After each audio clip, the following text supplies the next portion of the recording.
So now take me to Saturday. I think for me growing up in church, I don't think I heard about Saturday very much. Mm, It was we passed over it. We might have had a Good Friday service. We certainly had an Easter service, but Saturday, you write and you talk about there's an effect that Saturday has, mm. that if we miss it, we may miss something that is incredibly rich for our lives. Would you talk us through Saturday? Yeah.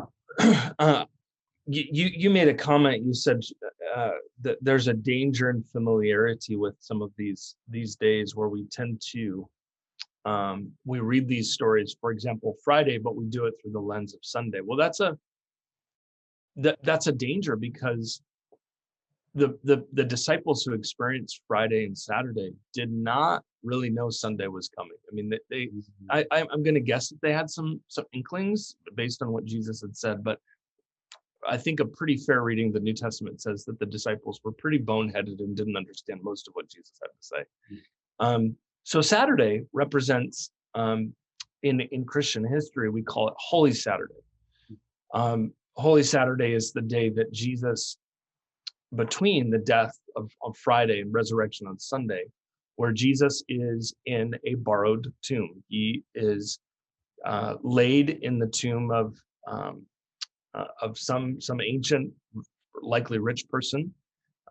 Jesus himself didn't have a great amount of money and didn't have his own place to lay his head. And so upon his own death, where he finally lays his own head down, that is true in his death. He is in a borrowed tomb.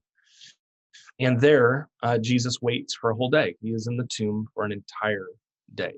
So we call that Holy Saturday. But in Christian history, this is often the most neglected of the 3 days, particularly in kind of evangelical, Protestant, Pentecostal, charismatic-ish sort of worlds, is we go from Friday to Sunday, and then we completely skip over the day of waiting. I've called it awkward Saturday, the day of not knowing what's going to happen, where you're waiting and you're in the tomb.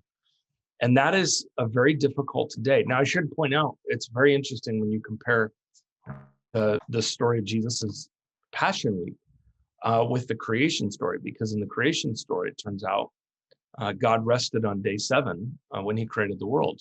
And then what does Jesus do when he comes to the world? He rests on day 7. So all, creation and recreation are all done because of God's rest. They are all done because of waiting. They are all done because of the day of not accomplishing and doing anything. And I've often said that God accomplishes more in one day of rest than humanity can do in its entire span of history.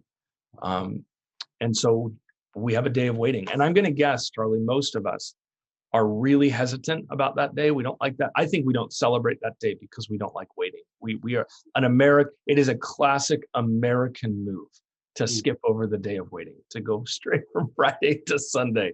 Right. We don't want that middle day. But it is as important as Friday and Sunday in Christian history. Yeah, and that's powerful. There's a quote I want to read kind of from your book, and I'd love to hear, maybe you take it one step further. But you said that the death of our waiting muscles has destroyed our souls. And I'd love to hear some more, because again, that whole idea of not waiting. Yeah. Our church, our community here, we're in the Metro DC area, and it is fast paced. We're always kind of moving and going. There's always something. Even in a year of quarantine, we find a way to progress and kind of go after it. I would love to hear, just from a formational standpoint, and just your thoughts on that, how that muscle's destroyed our soul. Well, I mean, it's the story of the Israelites wandering in the desert for 40 years. They are so eager to get into the promised land that while they're wandering in the desert, they can't help but just complain, murmur to God. Why, God, did you even bring us out of Egypt? The food there was good. Yeah, we were in slavery, but we don't like we don't have any good food out here. At least we're tired of the manna. I think we tend to love God's sovereignty. We love that God can take us through the Red Sea. We love God's sovereignty, but we hate his timing. We love that he's in control, but we hate the fact that he's not doing what we want when we want him to do it. So I think of, for example, a friend of mine who is 41 years old and has been following Jesus her whole life and longs so deeply for marriage. She longs so deeply for intimacy and union with a man that God has provided for her.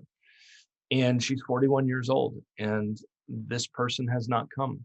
And she, that waiting period for anybody causes you to question your upbringing. It causes you to question the ideas you believed, in college. It causes you to question your theology. It causes you to question God. It causes you to do a lot of questioning. But it also accomplishes something very beautiful.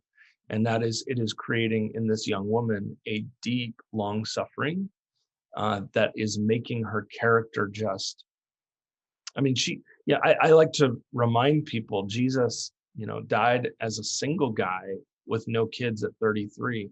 By all worldly standards, Jesus was a failure. He only had 12 disciples. One of them turned their back on him. He was hated by religious authorities. He was rejected by the world, died a criminal's death, didn't write a single book. And yet he accomplishes something that turns the world upside down. So waiting invites us to embrace God's way over the world's way. And that in our world, true success is not getting all the success that one would hope. It is to be patient and follow the living God wherever he takes you. We don't follow Jesus for some reward, because following Jesus is in and of itself the reward. That is the reward, to pursue Jesus. And sometimes Jesus is a lot slower than we want him to be. Yeah. Oh man, So, that's and I think as Americans, this is a component of the kingdom of God that we really don't like. And it's going to make faith really, really hard in those moments in our life where we're waiting, like my friend who's 41 and single. Her cultural background is teaching her that something must be wrong, but the kingdom of God says to her, she's right on time. yeah. Wow, what a beautiful thought. That when everything else feels wrong, the kingdom of God may say you're right. Yeah, absolutely. It's rich. It's rich. Uh, how would you say, we cultivate, hope and expectation in that waiting, or when we feel like we're losing, we don't feel like we're in a position of strength or winning. How do we keep hope alive? How do we cultivate that type of expectation? Yeah, that's a really good question. Because, again, I go back to my 41-year-old friend who longs for fulfillment. Again, she longs for union and intimacy. I think actually I'm doing a disservice to her if I told her that her hope is based on finding a husband. That's not her hope. Her hope is in Jesus. There is a difference. I write about this in my new book, After Doubt, which is released by the time this video will be published. But I talk about the difference between trusting in God and trusting in God for stuff, right? So I remember years ago when I first became a Christian, I read this book called the I Kissed Dating Goodbye. This book that was kind of about sexual purity before marriage. And I remember reading, it was the first book I read as a Christian, other than the book of Romans.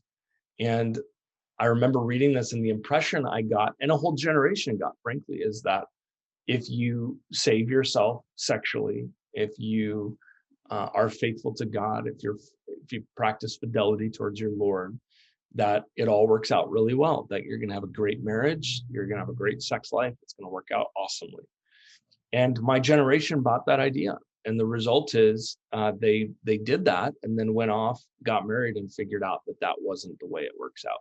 That sometimes you can save yourself for marriage and then still go through a divorce, or you can be faithful to God and still get cancer at 30, And my generation was taught, if you're faithful to God, you get everything you want. Well, that's not trusting in the Lord. That's trusting in a formula.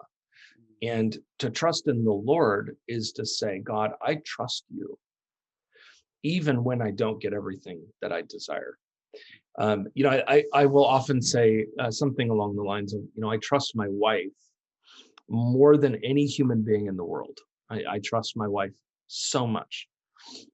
While I trust my wife more than any human in the world, I do not trust my wife to not lose my keys. I do not trust my wife to not frustrate me. And in a way, I trust Jesus way more than I trust my wife. I trust the Lord with all my heart, mind, soul, and strength. But I do not trust the Lord to give me everything I want. And I do not trust the Lord to give me happiness at every turn of the day. I do not trust the Lord to provide for me pleasure at every step of the way. I actually trust from time to time, I'm going to go through really difficult times. There is a fundamental difference between trusting in God and trusting in God for stuff. And I think true hope is not trusting in God for stuff, because that's a formula. I think true hope is trusting in God in the long term. Even if I never get married, God is worth trusting.